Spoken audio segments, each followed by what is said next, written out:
السلام علیکم ورحمۃ اللہ وبرکاتہ نحمده ونصلی علی رسولہ الکریم اما بعد۔ آج کا سبق سن لیجئے، سبق نمبر 669 حج کے متعلق یہ 25واں سبق ہے۔ اب مدینہ منورہ کے فضائل بیان کر رہا ہوں۔ حضرت انس رضی اللہ تعالی عنہ حضور اکرم صلی اللہ علیہ وسلم کی یہ دعا نقل کرتے ہیں کہ اے اللہ، جتنی برکتیں آپ نے مکہ مکرمہ میں رکھی ہیں ان میں سے دگنی برکتیں مدینہ منورہ میں عطا فرما۔ یہ حدیث بخاری مسلم میں ہے، اور ابو ہریرہ رضی اللہ تعالی عنہ روایت نقل کرتے ہیں کہ حضور صحابہ کرام رضوان اللہ علیہ مجمعین کا معمول یہ تھا کہ جب موسم میں کوئی پھل آتا تو سب سے پہلا پھل حضور صلی اللہ علیہ وسلم کی خدمت میں پیش کیا جاتا۔ حضور صلی اللہ علیہ وسلم اس کو لے کر یہ دعا فرماتے کہ اے اللہ، ہمارے پھلوں میں برکت فرما، اور ہمارے شہر میں برکت فرما، اور ہمارے سا میں برکت فرما، اور ہمارے مد میں برکت عطا فرما۔ اے اللہ، حضرت ابراہیم علیہ السلام تیرے بندے تھے، تیرے خلیل تھے، تیرے نبی تھے، اور میں بھی تیرا بندہ ہوں اور تیرا نبی ہوں۔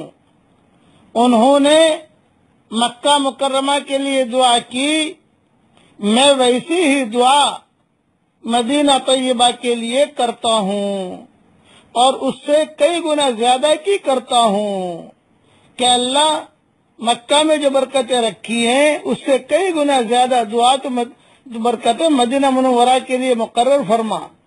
اس کے بعد کسی چھوٹے بچے کو فل مرحمت فرما دیتے۔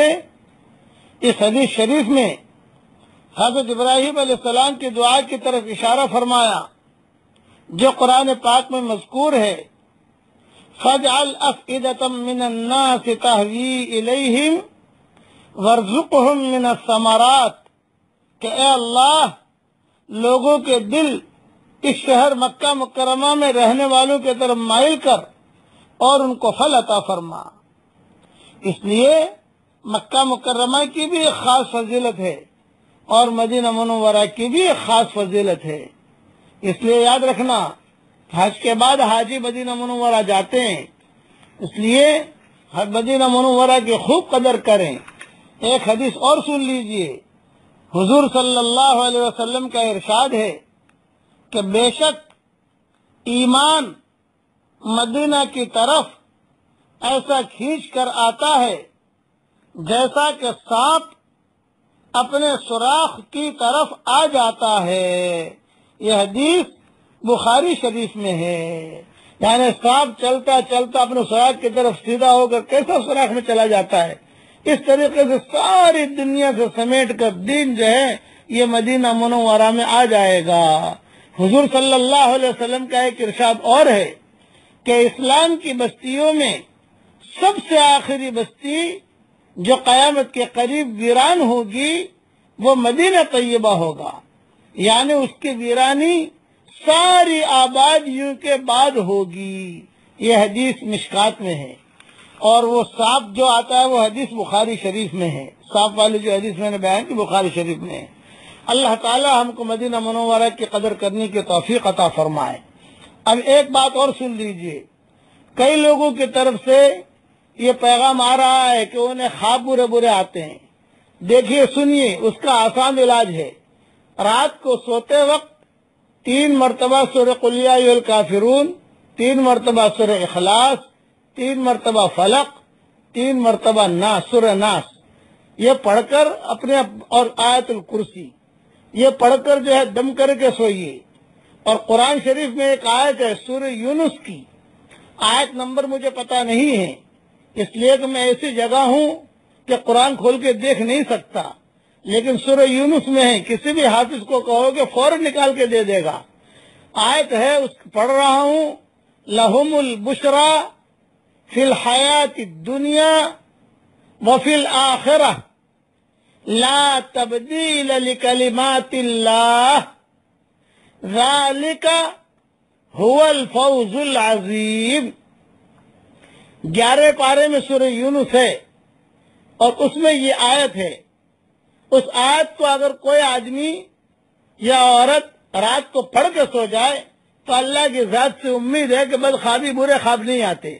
کبھی خواب میں سانپ دیکھتے ہیں، کبھی خواب میں ڈراؤنے خواب دیکھتے ہیں، کبھی جو ہے خواب میں گر رہا ہے، کبھی خواب کے اندر دوڑ رہا ہے، گھبرا رہا ہے، کبھی جو ہے کوئی خواب کے اندر چیتا دیکھتا ہے۔ تو یہ برے خوابوں سے اللہ اس کی حفاظت کرے گا۔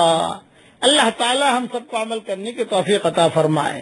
میں مکہ مکرمہ سے دعا کر رہا ہوں کہ اللہ جل جلالہ عما نوالہ سے درخواست کرتا ہوں کہ اللہ ہمارے دین کے سورج کو عروج عطا فرما، اور اللہ ہمیں اعلیٰ مجلس والوں میں شامل فرما، اور اللہ تیری سخاوت کی کہانیاں مشہور ہیں، تیری سخاوت کی کہانیاں مشہور ہیں۔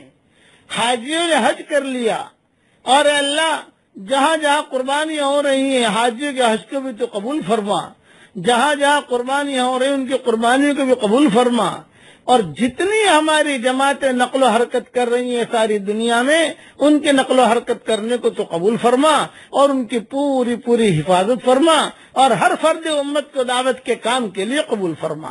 آمین آمین۔ والسلام علیکم ورحمۃ اللہ وبرکاتہ، وآخر دعوانا ان الحمد للہ رب العالمین۔